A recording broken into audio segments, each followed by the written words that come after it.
In the music mecca that is Nashville, a young couple that seemed to have their whole life ahead of them died in a sudden, brutal attack. The circumstances of their deaths, coupled with the secret life of one of the victims, led authorities through a winding journey to uncover the truth. This is the story of William Lanway and Holly Williams, and the millionaire that orchestrated their demise with the help of former military personnel. Why did this millionaire want them dead? And how did he get former Marines to do the deed? Bill Lanway and Holly Williams were 36 and 33 years old respectively at the time of their deaths. At first glance, you'd think that Williams was the more well-adjusted of the two. She grew up in a happy home in Murfreesboro, Tennessee, with her family describing her as a sweet, trusting person who only wanted to help others. The fact that Williams had Kardashian-level good looks certainly worked in her favor as well. The combination of inner and outer beauty made her seem destined for greatness, and when she decided to pursue a career as a medical esthetician, it was only a matter of time before she'd make it big. Lanway, on the other hand, had a much more troubled upbringing than his partner. He was ravaged by trauma that was etched deep into his psyche by the man that should have acted as his role model, his father. When he was just a child, Lanway's father aimed a gun at his head and threatened to pull the trigger. This alone would have been enough to require a lifetime of therapy, but things would only get worse from there. A week after this incident, Lanway's father brutally stabbed his mother to death. He then went to prison, effectively turning Lanway into an orphan.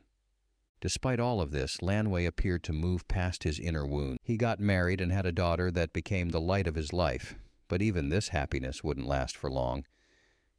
Lanway ended up losing his daughter to brain cancer when she was just 5 years old. This event seemed to sap the life right out of him. Lanway only showed signs of joy when he was out drinking with his friends. He was in this terrible mental health spiral during his early 30s when he met Holly Williams, and the two immediately hit it off.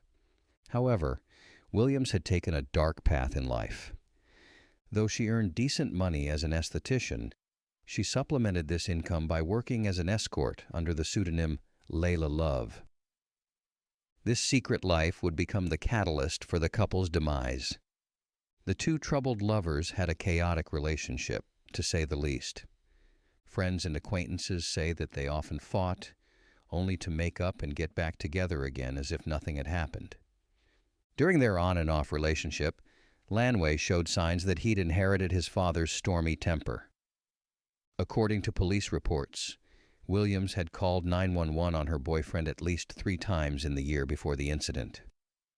Lanway's abusive behavior was so bad that it led to Williams installing security cameras around the premises.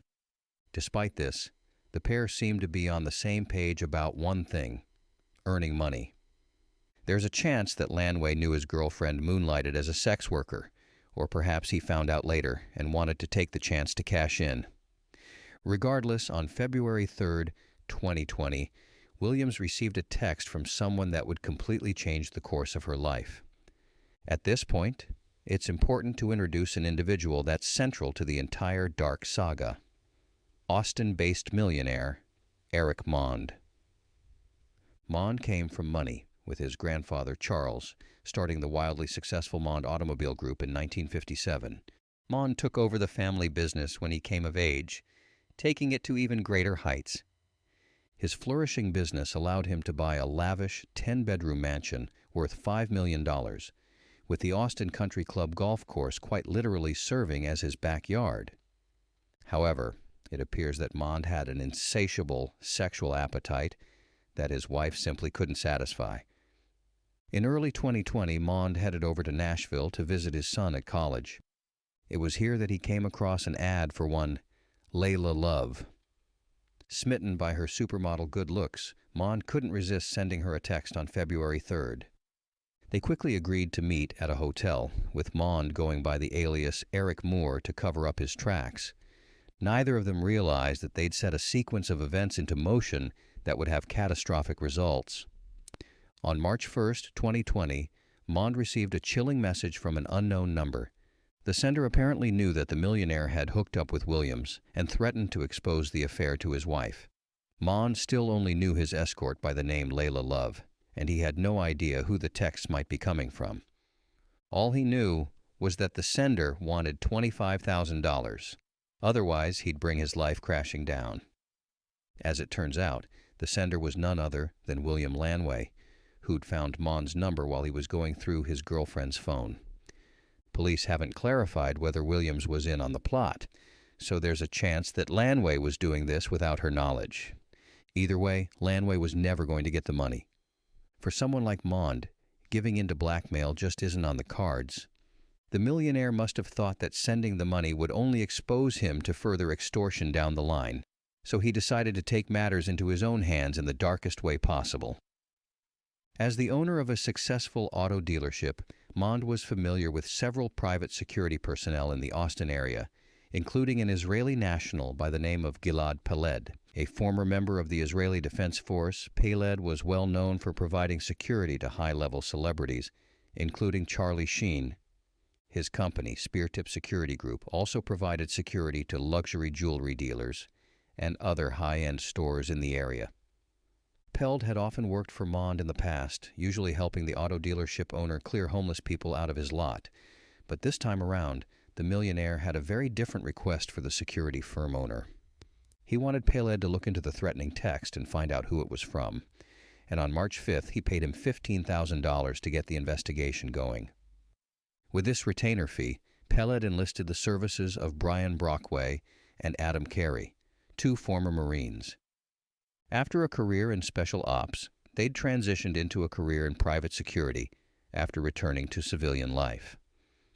Brockway asked his brother Chad, who owned a security firm of his own, to help draft an intelligence report. This situation report, or SITREP for short, became the basis of what was to come. The former Marines created a pinger account to securely exchange messages and began spying on their victims. In the meantime, Lanway and Williams had no idea that these highly trained and deadly individuals had started hunting them down. On March 10th, Williams's outdoor security cameras captured a heavily muscled man with a long beard knocking on her door. Internal cameras recorded Williams pacing anxiously while the man was outside. He asked her to open the door, and fearing for her life, Williams tried barricading the door with a rod-like object. Outside, the unknown individual told Williams that he just wanted to ask her a couple of questions. Terrified by the man's presence, Williams continued to pace in silence. One has to wonder what might have happened if Williams had opened the door that day. Would the events of the next 2 days have played out differently? We'll never know. With that said, it's possible that Lanway found out about the surprise visit, because he tried to take the fight to Mond the very next day. On March 11th, Lanway took things up a notch by calling Mond at his home. His goal was to scare the millionaire into paying up, but the fear he instilled had an unintended reaction. When the call came through, Mond was outright terrified. He couldn't stop thinking about what could have happened if his wife had picked up the phone. Would Lanway have revealed everything to her, or would he have threatened her in some way? His mind started spiraling. If Lanway knew his home phone number, did he also know his address? This meant that he might decide to pay Mond a visit, something that could only lead to a disastrous outcome. Mond knew that he had to act. Simply knowing who his blackmailer was wouldn't cut it. He needed to take Lanway out of the picture, and Williams too while he was at it. It seemed like the only way to tie up all the loose ends, but there was no chance that he'd pull the trigger himself. Luckily for him, and unluckily for the doomed couple, Brockway offered to do the unthinkable, take both their lives for $60,000 each. Mond heard the offer and accepted, and the plan was set into motion. At about 11:40 p.m. on March 12th, Williams and Lanway were recorded exiting their home. This was the last time either of them was seen alive. Moments later, the security footage captured Williams screaming off camera. Her blood-curdling shrieks indicated that she was being viciously attacked, and sure enough, photo evidence revealed by the police showed that she had several bruises from the assault. The assailants, who were later revealed to be Carey, Brockway, and a third unknown gunman, didn't waste any time ending Lanway's life, though. While they beat Williams up, they riddled Lanway's body with bullets, and he died on the spot. Williams watched as her boyfriend was brutally slain, helpless in the face of 3 large men that she had no chance of overpowering. Her screams continued, turning into spine-tingling shrieks as she lay on the ground. Shortly after, one of the assailants repositioned the security camera, pointing it towards the ground. No one knows exactly what happened over the next hour and a half. All we can say for certain is that Williams was stuffed into the trunk of a white Honda Acura with her boyfriend's lifeless body, after which the assailants drove to a nearby construction site. While there, they finished the job by shooting Williams to death. The empty construction site likely rang out with her screams, but no one was nearby to hear it. Based on the security footage from outside her home, Williams seemed to be begging the assailants to stop. It's possible that she continued to plead until the very end, but her attackers showed no mercy. Once the deed was done, all that was left was to dispose of the bodies, but the assailants didn't really have a plan for that. They could have dumped the bodies anywhere, but instead they placed them in the car and sent it speeding into a tree. The hurtling Acura was spotted by a construction worker who happened to be nearby. When he approached the car and saw the bullet-riddled bodies inside, he immediately called 911. By this point, the assailants were nowhere to be found. Police arrived on the scene, cordoned it off, and began investigating the deadly crime. It would take them over a year to find any leads, during which time Mond would face a few unforeseen setbacks of his own. Not long after the shooting, the assailants deleted the Pinger account and started covering up their tracks. Grateful for the successful execution, Mond would eventually transfer hundreds of thousands of dollars to Peled's company account. He assumed that life would go back to normal. He was wrong. Brockway had hired the 3rd gunman to help carry out the hit, which turned out to be a huge mistake. The details are murky, but this unnamed gunman somehow found out that Eric Mond was their client.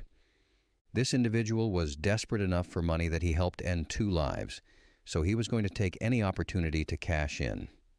Once he learned about Mond, he decided to extort his former client for even more money. This led to a phone call between Pellet and Mond that would prove crucial in bringing them down. Oh, what are you up to? Yep, what's up? Man, we have a problem. You there? Yeah, are you by yourself? Eric, What's that? are you by yourself? Hello? Now, Can you hear me? hold on. I can't, hold on. Yeah, hold on just a second. Give me a minute. I'm driving down 35. So hold on. I'm going to pull off and get out. What's wrong? Nothing. I just got to talk privately. Oh. You there? Yeah, can you hear me? What's up?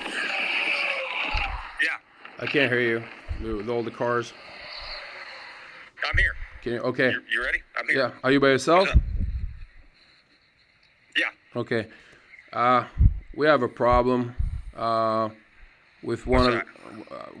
I'm on signal, so we got to talk because I got to take care of this. We got a problem with one of the shooters in Nashville. I don't know how, but he found out that that's the other guy. That's not Brian, so he never knew of you.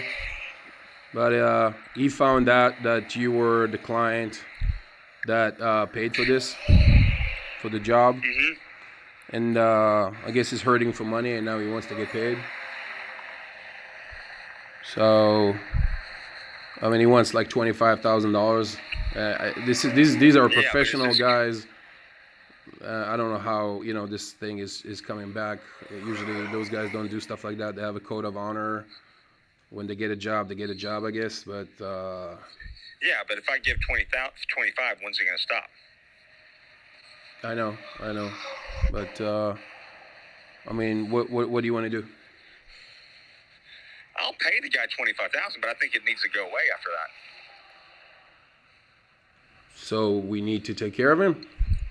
Well, I mean, don't you think he's not going to stop? I don't know. It's not like that guy that extort you initially. That was a criminal. Yeah. And this guy is he's not threatening your family. I know you wanted to get this thing taken care of initially because he was threatening your family. This guy is just a soldier that I guess needs money. I don't think he's going to come back.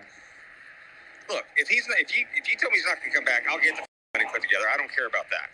He did a solid for me, and I appreciate him for that. But I just want to make sure it's, in 6 months down the road, he's not going to pop back up. Okay. Let me talk to him. I'll try to prevent that.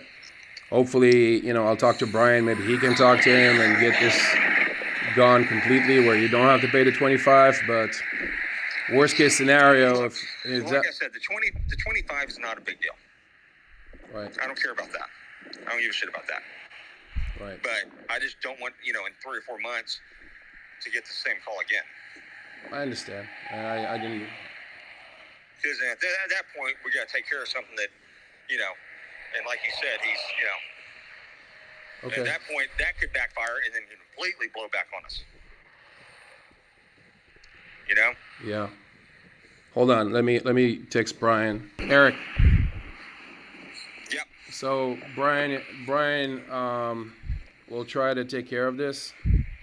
But if this thing turning into a problem, do you want him to take care of this? Like what? Give me a number.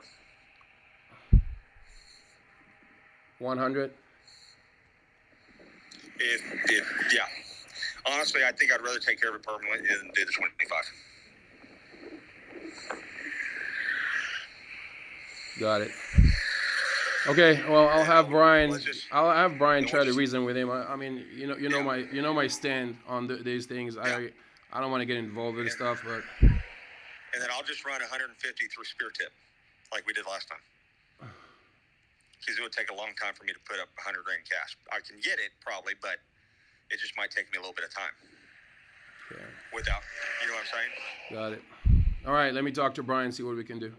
All right, I'm traveling back from South Texas, so if you got to call me, I'll have to pull over, which is what I just did. That's why you heard all those cars. Got it. All right, I'll check it. So what? You're heading back home? Yeah. Got it. All right. I'll be back in Austin in a couple hours. Got it. Okay, thanks. All right. Once again, Mond could have paid a smaller amount of money to end things right then, but chose instead to pay extra to have the matter resolved permanently. Brockway was never able to take out this third gunman because the authorities had already started closing in. Since this case involved suspects from multiple states, the FBI got involved in June of 2020. They didn't have any leads regarding the men in the security footage, so they started sifting through the victims' phone records instead. Eventually, they found that both victims had received a call from a voice-over IP number. Though the VoIP hid the caller's identity, it also created a computer code trail for authorities to follow.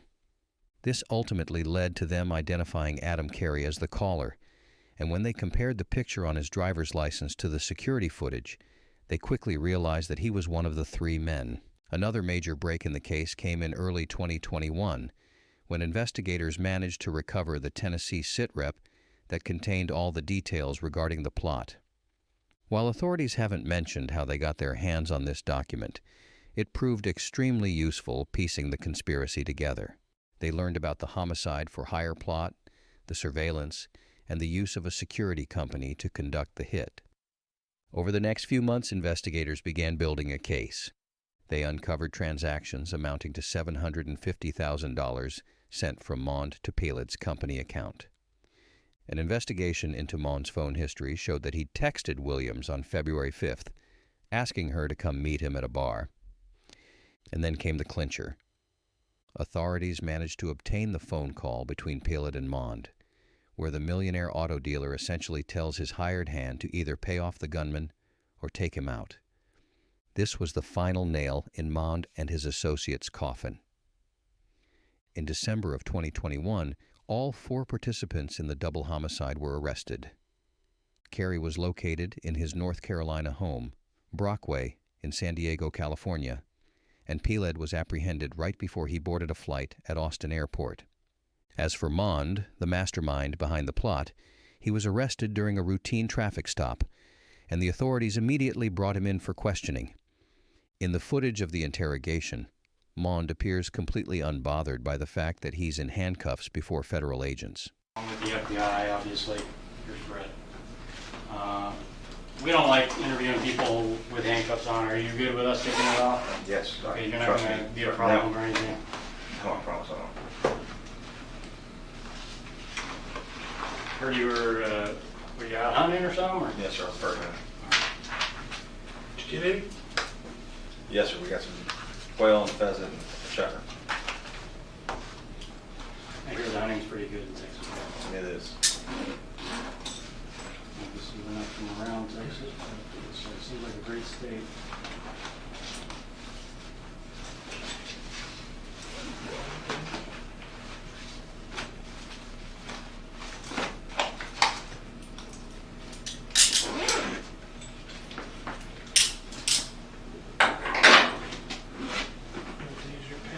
Yep. Any advice or rights?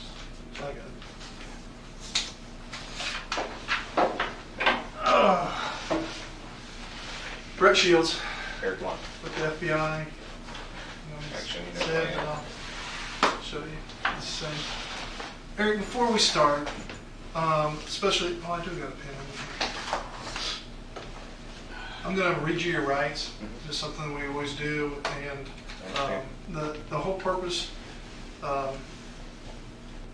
one, we're going to read you your rights, okay? Then we're going to play you some stuff, talk to you about stuff that we already know. So listen to us.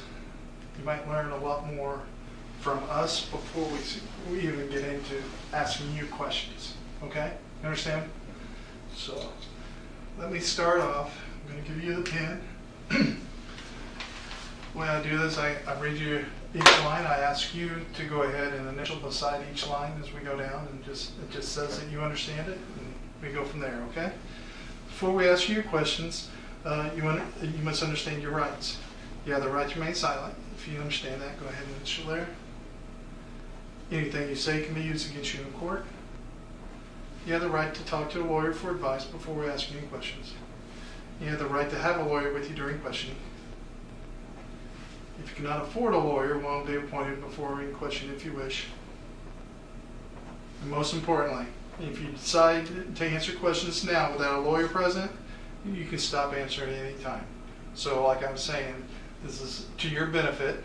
We're gonna play you some different things. We're gonna tell you some of the facts that we already know about this case, okay? And then we're gonna ask you questions. Anytime you can stop it, okay? Right there. And just sign right there, acknowledge. Appreciate it. Now Dave is our case agent, so he knows the most about this case, so he's going to represent you with some of the facts that we do know. First of all, do you have any suspicion or any you think? Pardon? I have no clue. Okay. All right, let me Well, would it help you if we told you that we were from Nashville, Tennessee? My son goes to school there. Okay. All right, so I've been there, yes. yeah, so again, we'll why don't you take this time and learn from us what we have, and then we can start talking, okay? If that's what you want. Okay, because I think you have a story to tell, and I think it's a complicated one. I don't think I personally see things in shades of gray, not black and white. You know, I'm not the kind of guy who's like, hey, anybody who's shoots someone and kills them is evil or anything like that. I know that things go on in your life that aren't ideal, and then sometimes you're scrambling hard to figure out how to deal with it, and then things turn out even worse, and then they turn out worse, and then next thing you know, you're backed into a corner and nothing you can do. So, having said that, this is why we're here, obviously. And I don't want you to talk because honestly, I want to give you the benefit of the doubt. This is the way things work. For you to be helpful to us and also to help yourself out, the more truthful you can be, the better. And this is the reason why. Because as you're being truthful to us, it tells us that A, you're sorry for your actions. B, you have more credibility. So the more you lie to us, A, that's a federal violation, lying to a federal issue. So boom, on top of all these other charges, you got that. But secondly, the more you lie to us, the more your credibility goes down, and then you can't help yourself out. You can't, because right now, the only way you can help yourself out is to increase your credibility and be like, yes, I did it, but I really realized it was a mistake.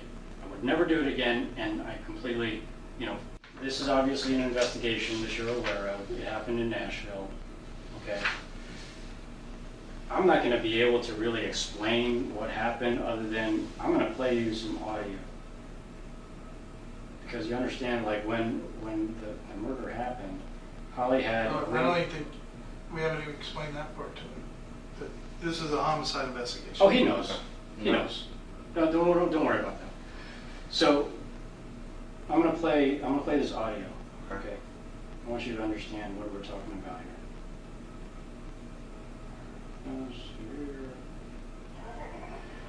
And what you're gonna hear is this is outside Holly's apartment. Okay. This is how it went down.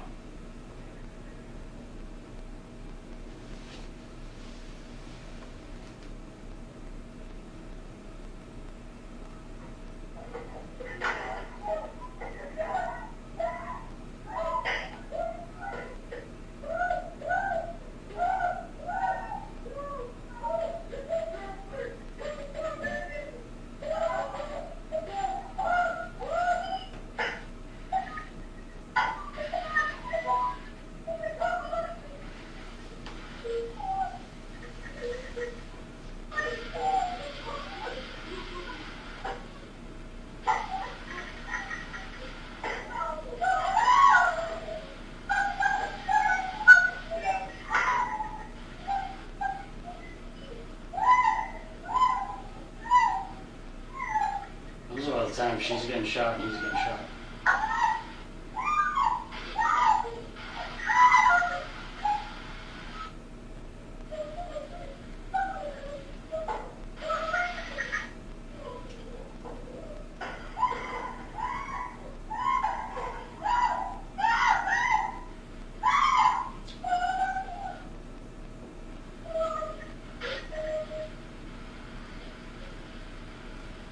This is someone I think you cared about. I know you cared about her because, you tried to do the right thing at first, right, with Langley. And it got out of control with Langley. Langley's the guy. Oh. You tried to do the right thing, and I think it kind of got out of control. So what I'm talking about, this is a picture, and I'm not going to get into all the graphic stuff too much, although that's what a homicide sounds like, and this is what a homicide looks like.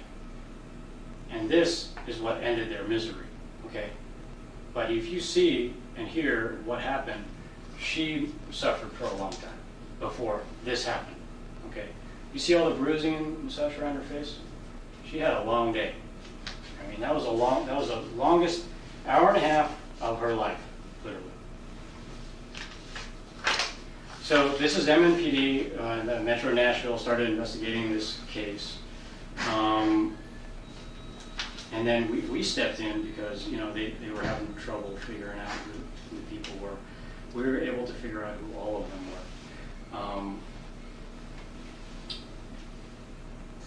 And I don't even know if you want to hear all the evidence, but let's kind of cut to the chase with this. Yeah. Okay? I'm sorry. Do you tell me you know who this girl is? I met her at a bar in Nashville Okay. And how long was your relationship with her? that night, and another night I came back from Nashville. So you were using her services as a prostitute, correct? Yes. Okay. And now this guy right here, Landway, right? Never met him. Never met him, but he found out that you screwed his girl without a condom, and he No, started. I never have. Well, that's what he believed. Just again, listen. Well, hold on, I believe you though. Go ahead. Okay. Either way, he starts trying to extort you, correct? He sent me some text messages, but he never demanded any money. Yes, he did. So let's not start. I don't remember him demanding. He might have thought that he could talk his way out of the situation, but the authorities already had a rock-solid case against him. Between the phone calls, text messages, and wire transactions between Mond and Peled, they knew that they could put each conspirator behind bars. Even so, they tried giving Mond a chance. It's a testament to his arrogance that he refused to take it. All 4 culprits were charged with conspiracy to commit kidnapping, kidnapping resulting in death, and carrying, brandishing, and discharging a firearm during and in relation to a crime of violence.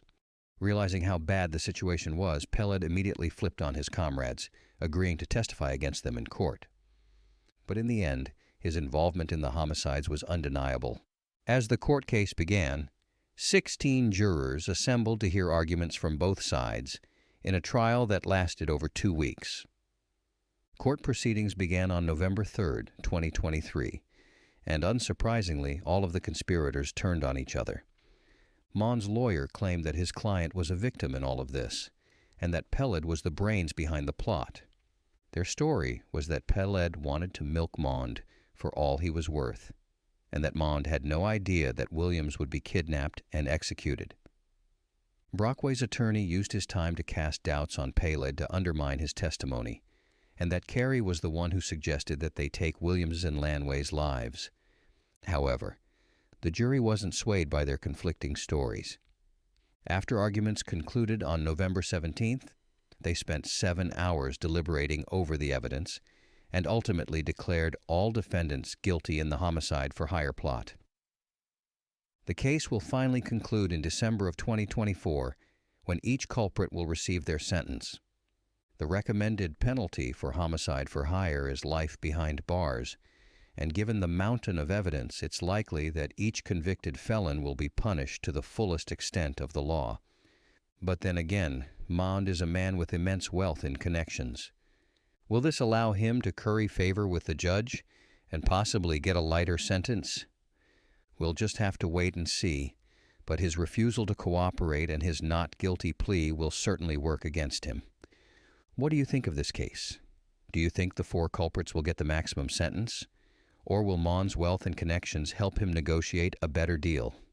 Share your thoughts in the comments below. If you want more videos like this, please be sure to like the video, subscribe, and hit the notification bell so you don't miss out on more true crime videos. See you in the next one.